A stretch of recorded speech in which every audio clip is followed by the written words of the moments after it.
Le facteur décisif a été l'odeur de la fumée de cigarette. J'ai arrêté de fumer à l'âge de 11 ans. J'avais fumé 10 paquets de cigarettes de ma mère et je ne me sentais pas très bien. Mon frère s'est moqué de moi en me disant que je faisais tout mal. Plus tard dans la journée, j'ai parlé à mon oncle préféré, marin et fumeur. Si tu fumes, Tosh, tu n'auras jamais d'argent. Je préfère ne jamais commencer. Il m'a toujours appelé Tosh. Je pense que c'était un nom affectueux hérité de ses années dans la marine. J'aimais mon oncle et une brève conversation avec lui m'a fait me demander pourquoi je fumais. La raison était évidente. Je voulais être comme les grands, comme mon frère. Je voulais être accepté comme l'un des miens.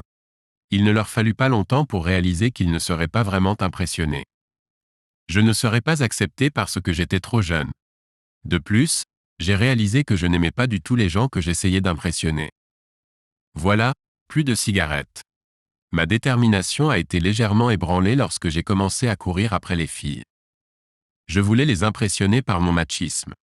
Traîner dans les rues avec une cigarette à la bouche me semblait tellement cool. J'ai hésité jusqu'à ce que la fille la plus cool de l'école, Rebecca Davis, me laisse l'embrasser. Rebecca était fumeuse et tellement cool. Elle traînait avec des gars de l'âge de mon frère et elle m'a laissé l'embrasser. J'étais aux anges jusqu'à ce que je puisse le goûter. Blais, si les fumeurs ont ce goût, je n'en veux pas. J'ai largué Rebecca, l'air très offensé, et j'ai continué ma vie comme avant. Pas cool et pas fumeur, j'ai toujours été considéré comme un peu sauvage. Depuis que j'ai été victime d'intimidation dans la cour de récréation, j'ai essayé de ne pas montrer d'émotion. Frappez-les fort et frappez-les là où ça fait mal, disait mon oncle. Mais surtout, ne laissez personne voir que vous êtes blessé. C'est exactement ce qu'ils veulent. Et s'ils ne l'obtiennent pas, ils passeront à quelqu'un d'autre. Cela a fonctionné contre les intimidateurs, mais cela a laissé un effet secondaire, le premier étant un peu moins souhaitable. Je me suis retrouvé avec une incapacité à montrer mes émotions. Au fil des années, je me suis retrouvé une gentille fille non fumeuse. Elle s'appelait Barbara et nous sommes immédiatement devenus amis. 18 mois plus tard, je lui ai proposé et elle a accepté. C'était il y a 23 ans. Beaucoup d'eau a coulé sous les ponts. Nous avons 2 enfants adultes, Henri, fraîchement sorti de l'université, et Zoé, qui approche la fin de sa première année. Avec Barb, je pourrais être moi-même. Je pourrais baisser un peu mes défenses. Lorsque mon frère est mort d'un cancer du poumon, il n'avait que 42 ans et cela m'a frappé plus durement que je ne l'aurais imaginé. Pendant des semaines après sa mort, quand j'étais seul, je me retrouvais soudainement inondé de larmes. Barb me trouvait toujours et me tenait jusqu'à ce que j'arrête de pleurer. Il ne s'est pas passé un jour sans que je lui dise que je l'aimais. Ses amis lui demandaient ce que c'était que d'être marié à un homme insensible comme moi. Elle répondait toujours la même chose. Vous ne le connaissez pas. Vous voyez un gars froid et logique. Je vois un homme sincère qui ferait n'importe quoi pour sa famille. Il est en colère comme n'importe quel homme. Il ne crie tout simplement pas comme certains hommes. Franck est silencieux et semble encore plus calme. Si vous ne le connaissez pas, vous ne devinerez jamais qu'il est en colère.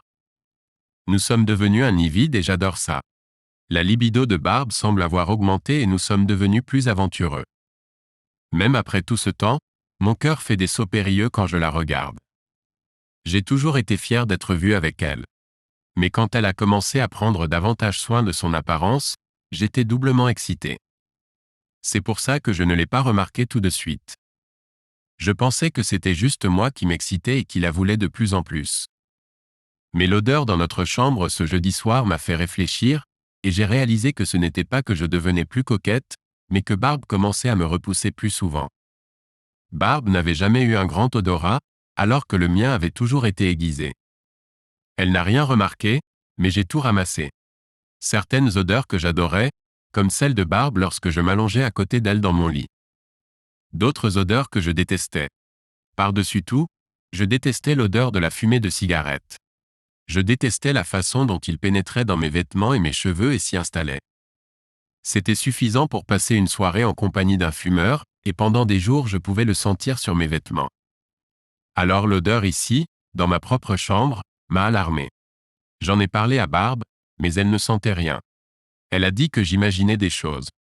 Je l'aurais probablement cru si je ne l'avais pas senti à nouveau le mardi suivant. J'ai appelé Barb dans la chambre et lui ai posé des questions, mais elle a encore une fois nié l'existence d'une odeur. Jeudi, la pièce sentait le désodorisant. Cela m'a rendu sérieusement méfiant. Je suis allé à la fenêtre et j'ai reniflé les rideaux. C'était encore de la fumée de cigarette. Cela devenait sérieux. Quelqu'un fumait dans ma chambre et Barb essayait de le dissimuler. Il n'y avait qu'une seule conclusion. Il m'a fallu 2 semaines pour mettre en place une chose, donc 2 semaines plus tard, mardi soir, la confrontation a eu lieu. Nous nous sommes tous les deux assis pour dîner et Barb venait juste de commencer à mâcher un délicieux morceau de poulet quand je lui ai demandé « Qui est-il, Barb ?» Une forte inspiration la fit enfoncer le poulet dans sa gorge et l'étouffer violemment. J'ai pensé que je devrais essayer la manœuvre de Heimlich. Elle a repris ses esprits et je lui ai apporté un verre d'eau. « Qui est-ce qui ?» demanda-t-elle en essayant de bluffer. « L'homme que tu as laissé fumer dans notre chambre, qui est-il » ? Je n'ai aucune idée de ce dont vous parlez. De quoi m'accuses-tu ? Je vous accuse d'avoir invité un homme dans notre chambre et de l'avoir laissé fumer. Je sais que c'est vrai. Je peux le sentir. Vous êtes fou, tout calme et silencieux à l'extérieur et soudain vous paniquez. Vous devez faire vérifier votre nez. Aucun homme ne fume ici. J'ai arrêté de manger et je me suis levé. La regardant, je lui montrai mon assiette. Au fait, c'est un poulet fantastique. J'ai parcouru le couloir jusqu'à notre chambre, j'ai ramassé un petit objet rond et je suis retourné à la table. Je me suis dirigé vers le coin du salon que j'utilisais comme bureau et je suis revenu avec l'ordinateur portable. Je me suis assis et j'ai recommencé à manger. Vraiment excellent, Barb. Vous devriez en essayer davantage. Ce que tu as mangé n'était pas suffisant pour une mouche. J'ai perdu l'appétit. Pourquoi as-tu amené tout ça ? Après avoir mâché une autre portion de poulet, je me suis essuyé la bouche avec une serviette et j'ai ramassé un objet rond. Ceci, ma chère, est une webcam Wi-Fi. Vous voyez la petite antenne à l'arrière ? Je l'ai laissée dans notre chambre ce soir. Je me dirigeais vers mon ordinateur portable. Comme vous le savez, il s'agit de mon ordinateur portable et je suppose que vous savez qu'il prend en charge le Wi-Fi. Il peut se connecter à une webcam sans fil. Aujourd'hui, il exécutait un programme qui active l'enregistrement de la caméra à chaque mouvement. Je me demande ce qu'il a enregistré cet après-midi. Peut-être un homme qui fume dans notre chambre. Peut-être même assis sur notre lit. Peut-être ma chère épouse allongée à côté de lui. Allez, on y jette un œil ? Barb tendit la main et ferma l'ordinateur portable. Non, je ne veux pas le regarder. Je ne sais pas. Tout est vrai. Là, je l'ai dit. Vous sentez-vous heureux ? Heureux ? Vous pensez que je devrais être heureux de savoir que ma femme a reçu un autre homme dans ma chambre et est restée allongée là pendant qu'il fumait dans notre lit ? Non, je ne suis pas content. Maintenant, je vais te le demander à nouveau. Qui est-il ? Je ne peux pas. Je ne peux pas vous le dire. Vous aurez envie de lui faire du mal. Et si vous le faites, vous irez en prison. Je ne peux pas supporter ça. Je t'aime. Barb, je promets que je ne lui ferai pas de mal. Alors qui est-il ? Tu promets vraiment que tu ne lui feras pas de mal ? Barb, je t'ai donné ma parole que je ne lui ferai pas de mal. Ai-je déjà rompu une promesse ? Elle s'arrêta un instant et pensa, non, ce n'est pas le cas. Très bien, tout va bien maintenant. Je le répète, qui est-il ? Sa tête baissa et elle regarda ses pieds. Il s'appelle Richard Bryant. C'est un étudiant. Je vois, et vous, en tant que responsable des services aux étudiants, faisiez simplement votre travail au service des étudiants. C'est inapproprié et indigne de toi, Frank. Bon, maintenant toutes les cartes sont en l'air. Qu'est-ce que tu vas faire ? Vas-tu divorcer pour pouvoir l'épouser ? Non, je ne l'aime pas. Je t'aime. Ne me quitte pas, Frank, s'il te plaît. S'il vous plaît, ne me quittez pas. Et alors ? Il va l'abandonner ? Je ne suis pas sûr de pouvoir. J'aimerais pouvoir dire oui, mais je ne ferai pas de promesses que je ne peux pas tenir. Ne pouvons-nous pas simplement laisser les choses suivre leur cours ? Je sais que c'est juste une aventure et je sais qu'il va se lasser de moi. Il n'a que 20 ans, pour l'amour de Dieu. Bientôt, il voudra des filles plus jeunes et ce sera fini. Et si je ne suis pas d'accord, alors j'essaierai de l'abandonner, Frank, je le ferai vraiment. Mais l'attirance pour lui est si forte. Quand il est avec moi, je me sens tellement vivante. Je ne suis pas sûr de pouvoir le faire, Frank. Est-ce que je ne te fais pas sentir vivant? C'est différent avec toi, Frank. Être avec toi me fait me sentir aimé. Je suis tellement fier d'être avec toi, mais ce n'est pas pareil. S'il te plaît, Frank, dis que tu vas essayer. Je ne veux vraiment pas te perdre. Tu peux essayer, Frank, s'il te plaît? Je ne sais pas. J'y réfléchirai et je te le dirai demain. Je me suis levé et j'ai commencé à ranger la vaisselle. Tu es sérieux, Frank? Es-tu vraiment sérieux? Vous y réfléchirez? Je viens de dire ça, n'est-ce pas? Maintenant, je ferais mieux de commencer à déplacer mes affaires dans la pièce libre. Non, Frank, je ne veux pas faire ça. Vraiment pas. S'il vous plaît, ne déménagez pas. Je dois le faire, Barb. Je sais à quel point les hommes peuvent être jeunes. Il va répandre sa semence partout et je ne veux certainement rien attraper. Je vous le dirai demain. J'ai laissé Barb pleurer à table et j'ai passé le reste de la soirée à sortir toutes mes affaires de la chambre principale. Le lendemain soir, Barb a préparé du bœuf stroganoff, mon plat préféré, surtout de la façon dont Barb l'a préparé. Encore une fois, elle toucha à peine à son plat. J'ai seulement déplacé la nourriture dans son assiette.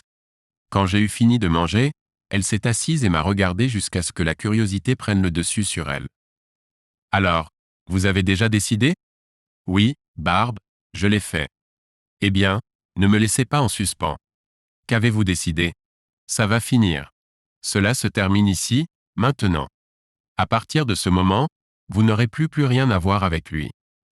S'il se présente à votre bureau, vous enverrez quelqu'un d'autre pour s'occuper de lui. Est-ce clair, Barb? C'est fini et tu restes avec moi, Frank. Les choses seront-elles un jour comme avant? Peut-être, je ne sais pas. Cela ne m'est jamais arrivé auparavant, mais oui, peut-être que je finirai par m'en remettre. Merci, Frank. Je vais essayer, je le ferai vraiment. Tu feras plus qu'essayer, Barb. Si tu veux qu'on reste ensemble, tu peux le faire. Dieu sait que je t'aime plus que tout au monde, mais je ne te laisserai pas m'humilier. Vas-tu retourner dans notre chambre? Pas encore. Si je me retrouve au lit avec toi, je ne pourrai plus te lâcher. Je pense que nous devrions tous les deux passer un test de dépistage des MST d'abord. Je prendrai rendez-vous demain matin. Je ne pense pas qu'il y ait de quoi s'inquiéter. Je suis sûr qu'il est propre. Néanmoins, nous serons tous les deux testés. Comme je l'ai dit, je connais des jeunes hommes. J'étais l'un d'entre eux. S'il vous tient, il est probablement en train de piquer quelqu'un d'autre. Frank, est-ce que tu dois être si impoli? Je dis juste les choses telles qu'elles sont, Barb. Et puis, quand nous serons tous les deux sûrs que tout va bien, je penserai à emménager avec toi. Le mois suivant, tout s'est bien passé. Barb semblait ressembler davantage à elle-même. Elle a fait tout ce qu'elle pouvait pour m'attirer à nouveau dans la chambre. Elle changeait de vêtements quand elle rentrait à la maison, de sorte qu'à mon arrivée, elle portait des jupes courtes ou des jeans très serrés avec un chemisier très fin, généralement sans soutien-gorge. Le soir, elle s'asseyait sur le canapé à côté de moi, serrant mon bras et le pressant contre sa douce poitrine. En fin de soirée, elle me regardait et me disait « Bon, je vais me coucher. Tu veux me rejoindre ?» J'ai même commencé à m'affaiblir. J'étais déterminé à attendre toute la période d'incubation de 3 mois du VIH. Mais au bout d'un mois seulement, je n'étais plus sûr de pouvoir continuer ainsi. Je l'aimais comme s'il n'y avait pas de lendemain. Je la désirais constamment. Je ne suis pas une personne religieuse, mais j'ai prié pour qu'elle reste loin de lui. Puis mon nez m'a encore fait ça. Elle se tenait près de l'évier, vidant l'eau des légumes. Elle portait un jean, dans lequel elle avait dû investir beaucoup d'argent, et un fin t-shirt blanc. Même de dos, je pouvais voir qu'elle n'avait aucune bagarre. À ce moment-là, j'ai perdu le contrôle de moi-même. Je me suis approché derrière elle, j'ai glissé mes mains sous ses bras et j'ai commencé à lui serrer les seins. Elle posa le pot, leva les bras pour couvrir les miens et se serra étroitement contre moi. Ça ressemble à mon mari sexy, dit-elle. Elle s'est à nouveau penchée sur moi. Quand elle l'a fait, mon nez s'est enfoncé dans ses cheveux. C'était là, cette odeur, la fumée de cigarette, toujours la même marque bon marché si je ne me trompais pas. J'ai reculé. Elle était un peu découragée lorsque je m'éloignais d'elle. Qu'est-ce qui s'est passé? Je ne devrais pas faire ça. Comment ça, tu ne devrais pas faire ça? Tu es mon mari, bon sang. Si vous n'êtes pas obligé de le faire, qui le fera? Je suis désolé, j'ai perdu le contrôle pendant 1 minute. Eh bien, j'essaie de te faire perdre le contrôle depuis 1 mois. Je veux que tu perdes le contrôle. Je veux que mon mari revienne. Tu veux que je revienne. Est-ce que c'est vraiment ce que tu veux? Elle m'a regardé dans les yeux, cherchant quelque chose pour lui dire ce qui se passait. Oui, c'est ce que je veux. Je vous le dis depuis 1 mois. Es-tu sûr? Es-tu sûr que c'est moi que tu veux et pas ton jeune amant? Non, bien sûr que non. J'ai fait ce que tu as dit, je ne peux plus le voir. Elle était bonne, mais pas assez bonne. Quand elle ment, elle enlève toujours son alliance, et je voyais bien qu'elle faisait exactement cela. On pouvait aussi sentir le tremblement dans sa voix. J'ai besoin d'y réfléchir. Pendant un moment, je serai parti. Est-ce que ça peut attendre après le dîner? Je suis presque prêt à le servir. Mettez-le simplement sur une assiette et mettez un couvercle dessus. Je le réchaufferai à mon retour. Je suis allé au lac et je me suis assis là à regarder les véliplanchistes profiter du soleil du soir. Je suis resté assis là jusqu'au coucher du soleil, puis je suis rentré chez moi. Barb m'a accueilli à la porte, m'a pris la main et a posé sa tête sur mon épaule. Y avez-vous réfléchi? J'ai hoché la tête. J'aimerais que parfois tu me fasses savoir ce qui se passe dans ta tête. Non, Barb, je ne pense pas que tu veuilles le savoir. J'ai mangé seul pendant que Barb regardait. Après le dîner, je me suis couché, laissant Barb regarder la télévision. Le lendemain, je me suis assis devant le bureau du procureur, attendant que les gens reviennent du déjeuner. Le bureau du procureur était juste en face de notre collège communautaire. J'étais assis dans ma camionnette et regardais les étudiants aller et venir lorsque j'ai remarqué un groupe de 6 étudiants marchant dans ma direction. 5 étudiants et Barbara, pour être exact. Ils riaient et plaisantaient tous en traversant la route et en entrant dans le pub du coin. Je dois admettre que je ne l'ai pas reconnue tout de suite. Elle avait l'air d'avoir sa place parmi eux. Je me suis assis dans la camionnette et j'ai regardé la porte du pub, sans remarquer les avocats et leurs secrétaires qui retournaient au travail.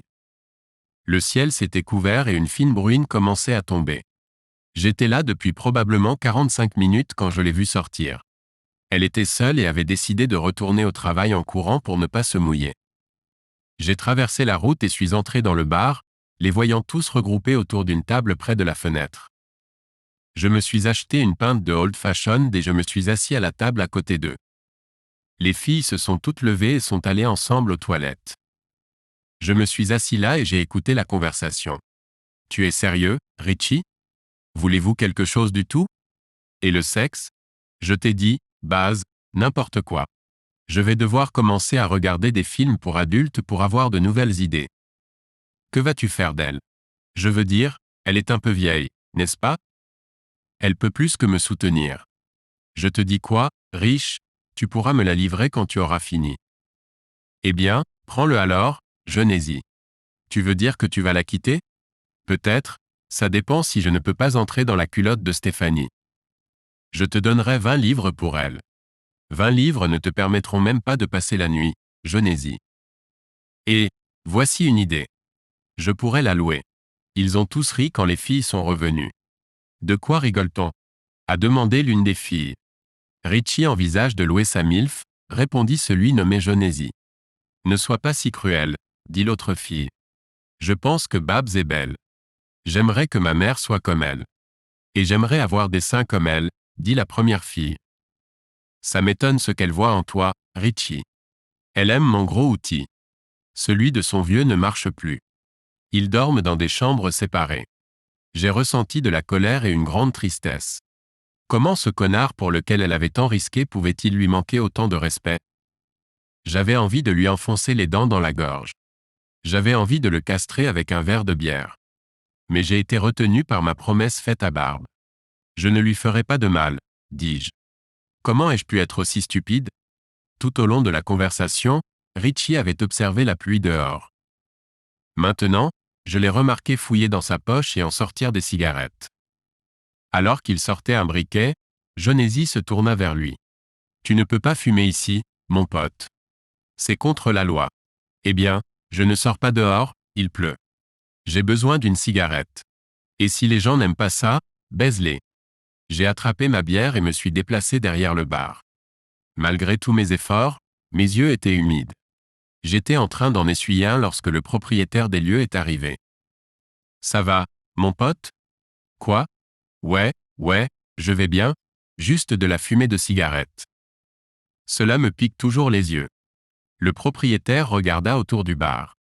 Richie a essayé de cacher la cigarette dans sa main crispée, mais la fumée montante l'a trahi. Ok, vous partez tous. Richie éteignit rapidement sa cigarette et la montra à l'hôte. Très bien, pas de panique. Ne t'énerve pas, d'accord? Ne vous énervez pas, c'est bien, Richie, dit Jonesy en regardant la tête chauve du propriétaire. Je ne t'ai pas dit de le nettoyer. Je t'ai dit de sortir. Vous avez maintenant 10 secondes avant que je laisse tomber les chiens. Il commença à compter à rebours à partir de 10. Très bien, nous partons. De toute façon, je n'ai jamais aimé ce putain de pub. Dans ce cas, vous ne voulez pas revenir ici, ce qui est bien car vous êtes tous bannis. Maintenant, sors de mon pub. Alors qu'il partait, Richie montrait le doigt au propriétaire du pub et l'une des filles gémit. Tout est de ta faute, Richie, où allons-nous aller maintenant? Ils atteignirent la porte, regardèrent la pluie et coururent vers le collège. Je suis désolé, monsieur, puis-je recharger votre pinte de bière? Non merci, c'est moi qui devrais m'excuser. Je ne voulais pas que tu perdes des clients comme ça. C'est le genre de client dont je peux me passer. Ils viennent ici avec une vieille femme. Je pense que ce salaud est probablement en train de la baiser. Quoi qu'il en soit, ils sont tous assis sur son cou. Et quand elle part, ils s'assurent que leur boisson dure le reste de la journée. Je suis désolé pour elle, elle a l'air gentille. Mignon, hein? Eh bien, laissez-moi vous dire que je ne grimperai pas sur elle pour vous atteindre, si vous comprenez ce que je veux dire. Alors, qu'est-ce qui te fait pitié d'elle? Bon, je n'ai pas de diplôme ou quoi que ce soit, mais on voit la vie dans ce métier. À mon avis, elle essaie désespérément de retrouver sa jeunesse. Elle a l'air gentille et elle est mariée, donc un pauvre type va pleurer, noyant son chagrin dans la bière à cause de ça. Mais elle vient s'asseoir avec ses gars, riant comme si elle était l'un d'entre eux. Vous les avez probablement entendus parler d'elle quand elle part. C'est tout simplement de la viande facile pour eux. Cela se terminera dans les larmes et elle sera la seule à être blessée. Non pas que je ne te crois pas, mais qu'est-ce qui t'en rend si sûr? Comme je l'ai dit, c'est mon travail de tout voir, et j'ai déjà tout vu. Si elle a de la chance quand ce petit avorton en aura fini avec elle, ce sera un signal d'alarme et elle essaiera d'arranger les choses avec son mari. Plus probablement, elle sera tellement prise par le sentiment d'être à nouveau jeune qu'elle commencera à chercher une autre adolescente. Croyez-moi, c'est autant une drogue que les mêmes cigarettes qu'un adolescent doit fumer. Finalement, elle ira dans les bars et s'offrira à tout jeune homme qui semble le moins intéressé. C'est vraiment pathétique. Vous avez l'air d'un homme expérimenté. Il se pencha en avant pour que sa bouche soit près de mon oreille. Pourquoi penses-tu que la femme n'est pas là? Lorsqu'il s'est éloigné, j'ai vu de la tristesse dans ses yeux. Il avait l'air d'être un gars bien, et ça faisait mal rien que d'en parler. Il baissa les yeux sur mon verre. Maintenant, monsieur, en voulez-vous un autre? Non, merci, ma pause déjeuner est terminée. Je ferais mieux de retourner travailler. Merci pour la conversation. Le propriétaire des lieux m'a certainement donné matière à réflexion. Puis-je vivre avec cette situation? Barb est-elle tirée d'affaire? Elle m'a déjà menti, alors peut-être que c'est le cas. Cette nuit-là, Barb s'est assise sur mes genoux. Elle s'est tortillée sur moi. Le petit Franck a senti l'étroitesse de mon pantalon. Elle a pris mes mains sur mes côtés et les a mises entre ses jambes. J'ai ramené mes mains sur ses cuisses. Comment va le petit Buddy Seyoursi? J'ai hésité un moment avant qu'elle ne réponde. Je n'en suis pas sûr, Franck. Je ne lui ai pas parlé depuis probablement 4 semaines. Elle était bonne. Si je ne l'avais pas vue moi-même, j'aurais pu la croire. Il vous reste donc 8 semaines. Après cela, nous pourrons peut-être revenir à la normale. Devons-nous vraiment attendre, Franck? Je suis sûr que tout ira bien. Si tu es vraiment inquiète, tu peux toujours, n'y pense même pas, Barb, je l'ai interrompu. Je ne vais pas prendre de précautions simplement parce qu'il ne l'a pas fait. Je l'ai poussé de mes genoux et je me suis levé. Je suis allé dans ma chambre et je me suis allongé sur mon lit en réfléchissant. J'ai réalisé qu'elle ne serait jamais honnête avec moi. Elle a besoin de moi. Elle a besoin de ma stabilité comme un enfant indiscipliné a besoin de parents stables. Et c'est à ce moment-là que j'ai réalisé que je ne pouvais pas avoir cette stabilité. Je ne peux pas la voir se détériorer comme mon ami au pub l'a décrit. Je dois faire faillite. J'ai passé les 2 semaines suivantes à préparer mon déménagement. J'ai trouvé un logement, pris un congé et pris des dispositions pour emprunter une camionnette de l'entreprise. J'ai réalisé que Barb utilisait la salle qui était la nôtre pour ses réunions secrètes. J'ai décidé de partir jeudi après une brève confrontation avec mes amants. J'ai récupéré la camionnette et l'ai garée dans le garage. La matinée est passée en un éclair et je n'ai eu que le temps de faire mes valises et de faire les préparatifs. La cafetière attendait sur la cuisinière à gaz. Un peu après 14 heures, la voiture de Barbara s'est arrêtée devant la maison. Je les ai regardés se diriger vers la porte d'entrée. Elle a dit qu'il avait 20 ans. Il en avait plutôt 16. J'ai ouvert la porte d'entrée. La bouche de Barbara s'ouvrit. J'ai regardé le petit Richard. À la façon dont il s'est dirigé vers la porte, je savais qu'il s'était chié dans son pantalon. Barbara a failli le traîner jusqu'à la porte. « Que fais-tu ici, Frank ?» Je pourrais vous demander la même chose. Je pensais que c'était fini. Au moins, elle eut la décence de rougir. « Je suis désolé, Frank, j'ai vraiment essayé, mais je n'ai pas pu m'en empêcher. » En fin de compte, j'ai dû lui parler et vous pourrez alors deviner ce qui s'est passé. « Je suis désolé, Frank, je le suis vraiment, mais nous pouvons nous en sortir. Je sais que nous pouvons retourner au travail. Nous pouvons en parler ce soir. Je veux lui parler, ton amant bien sûr. Frank, tu penses vraiment que c'est sage? Eh bien, je veux dire, ça va juste vous embarrasser. Barb, si un homme veut entrer chez moi, fumer dans ma chambre, coucher avec ma femme, le moins qu'il puisse faire est de s'asseoir et de me parler. Est-ce que ça veut dire ce que je pense, Frank? Tu es vraiment d'accord avec ça? Personne n'a dit que j'étais d'accord avec ça. Mais tu sais que je ne veux pas te voir malheureux, alors je vais devoir vivre avec ça. Je voulais juste le rencontrer. Et tu promets de ne pas lui faire de mal. Je t'ai déjà dit que je ne lui ferai pas de mal. Elle s'approcha de lui prit la main et l'attira vers moi. Frank, voici Richard. Richard, c'est Frank. Salut, entre, assieds-toi, prends une tasse de café. Je m'appelle Richard, monsieur, c'est un plaisir de vous rencontrer. Il me tendit la main pour que je la serre. Eh bien, je suis désolé, mais je ne peux pas te serrer la main. J'ai promis à Barb de ne pas te toucher, et je tiens toujours mes promesses. Je l'ai vu fouiller dans sa poche. Il sortit un paquet de cigarettes, en sortit une et le mit dans sa bouche. Il sortit un briquet et s'apprêtait à l'allumer. Ne sois pas un connard, Richard. Ces choses vont vous tuer. Et si vous en allumez un devant moi, je devrais peut-être faire le travail à leur place. C'est une coutume de nos jours de demander avant de fumer chez un homme, et je ne veux pas finir par sentir le cendrier. Je suis désolé, monsieur. Je pensais que ça allait. Je veux dire, Babs a dit que ça te convenait. Donc Babs avait tort. Ce qui se passe dans cette chambre entre vous deux dépend d'elle, mais me faire respirer passivement votre fumée toxique ne fait pas partie de l'accord. Sommes-nous clairs? Oui, monsieur, tout à fait. Les mains tremblantes, il rangea la cigarette. Je comprends que tu aimes les cigarettes après le sexe. Je ne vois pas pourquoi tu fumes ces trucs. Vous ne connaissez pas les risques? Oui, je le fais, monsieur. Mais on dit que si j'arrête pendant 10 ans, le risque tombe à 0. Je trouve que si j'arrête à 30 ans, je serai abstinent à ton âge. Cela suppose que tu vives aussi longtemps, Dick. Maintenant, bois ton café. Que se passe-t-il maintenant, Dick?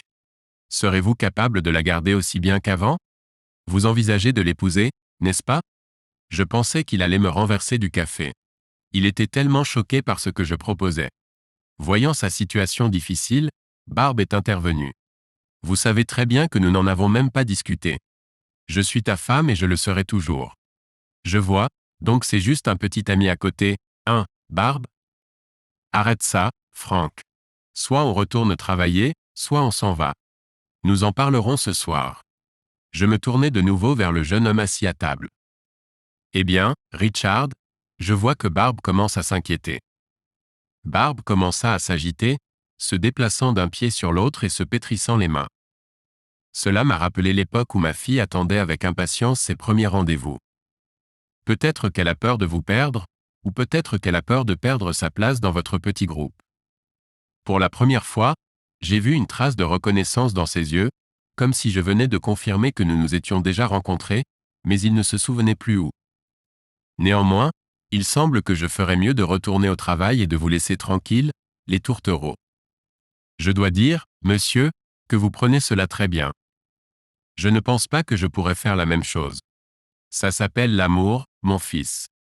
J'ai toujours juré de rendre Barbe heureuse pour le reste de sa vie, et c'est exactement ce que j'ai l'intention de faire. Barbe s'est approchée et a mis ses bras autour de mon cou. Je t'aime vraiment, tu sais. Je n'ai rien répondu. Barbe commença à tirer sur le bras du jeune homme. Il commença à se lever. Avons-nous fini, monsieur? Bien sûr que nous le sommes, dis-je. Allez-y et amusez-vous. Il s'arrêta tandis que Barbe l'entraînait. Monsieur, puis-je fumer une cigarette? Si cela ne dérange pas Barbe, allez-y. La chambre principale était séparée de la cuisine par une cloison de l'épaisseur d'un parpaing.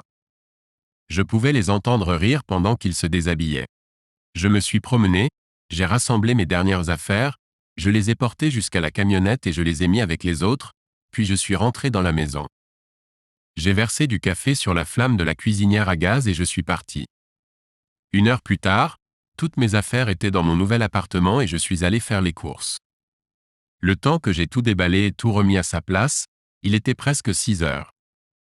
J'ai allumé la télévision juste à temps pour les gros titres de l'actualité. Une maison à Kings North a été détruite lors d'une explosion massive ce soir à Point Ouest, a déclaré le présentateur. Cela a attiré mon attention. J'ai terminé les informations nationales et j'ai attendu les reportages régionaux. Les gros titres régionaux lisaient, et puis je l'ai vu, une rue très semblable à celle où j'habitais. Alors que la caméra avançait dans la rue, j'ai vu 2 maisons très semblables à celles de mon voisin, et entre elles, un tas de gravats sur le côté de mon petit bungalow. Merci à Dieu pour l'assurance, ai-je pensé. Une journaliste s'est tenue devant la caméra et a raconté son histoire. Vers 15 heures cet après-midi, le quartier de Kings North a été secoué par une explosion massive qui a brisé les fenêtres des maisons de tout le quartier. Les propriétaires de la maison, Monsieur et Madame Bigelow, seraient au lit à ce moment-là. Tous deux ont été déclarés morts sur place. Un officier des pompiers est entré dans le cadre et le journaliste a sauté sur l'occasion pour une interview. Alors, officier Reynolds, savons-nous ce qui a causé une explosion aussi massive? Était-ce lié au terrorisme? Nous n'avons trouvé aucune trace d'explosif. Tout indique qu'il s'agissait d'une accumulation explosive de gaz. J'ai peur que les gens ne le traitent pas avec le respect qu'il mérite. Laissez le robinet de gaz ouvert pendant un moment et il suffit de trouver la source d'inflammation. Quelque chose d'aussi simple que d'allumer une lumière ou d'allumer une cigarette, pensais-je. Vous ne pouvez pas nous dire comment les occupants sont morts? Il faudra attendre une autopsie pour cela, mais il semble que ce soit l'explosion. La journaliste a terminé son reportage devant la caméra et j'ai éteint la télévision. J'ai sorti mon ordinateur portable et je l'ai allumé. Le visage de Barbe m'a regardé et pour la première fois depuis des années, j'ai fondu en larmes. J'ai caressé son visage sur l'écran. Je suis désolé, Barbe. Je ne pouvais pas le laisser te faire ça. On dit qu'un toxicomane doit toucher le fond. Je ne pouvais pas voir ça t'arriver. Je suis désolé, Barbe. Je t'aime. Je vais toujours. S'il te plaît, pardonne-moi. Je suis resté assis ainsi pendant un peu plus de 2 heures. L'ordinateur était déjà en veille. Je l'ai rallumé, j'ai lancé mon navigateur et j'ai trouvé le numéro de téléphone de la salle de rédaction de la chaîne de télévision, puis j'ai composé le numéro. Il a fallu un certain temps pour parler aux personnes secondaires avant de parvenir à ceux qui pouvaient prendre une décision. Bonjour, j'ai dit. Vous venez de faire un rapport sur ce qui reste de ma maison. Oui, celui d'Exeter Road. Je m'appelle Frank Bigelow et vous venez de dire à tout le monde que j'étais mort. Mais je dois vous dire que je suis bien vivant, j'ai fait une pause et je ne fume pas. Je ne pourrai pas passer au suivant. Je vais pouvoir passer au suivant. Je vais pouvoir passer au suivant. Je vais pouvoir passer au suivant. Je vais pouvoir passer au suivant. Je vais pouvoir passer au suivant. Je vais pouvoir passer au suivant. Je vais pouvoir passer au suivant. Je vais pouvoir passer au suivant. Je vais pouvoir passer au suivant. Je vais pouvoir passer au suivant. Je vais pouvoir passer au suivant. Je vais pouvoir passer au suivant. Je vais pouvoir passer au suivant. Je vais pouvoir passer au suivant.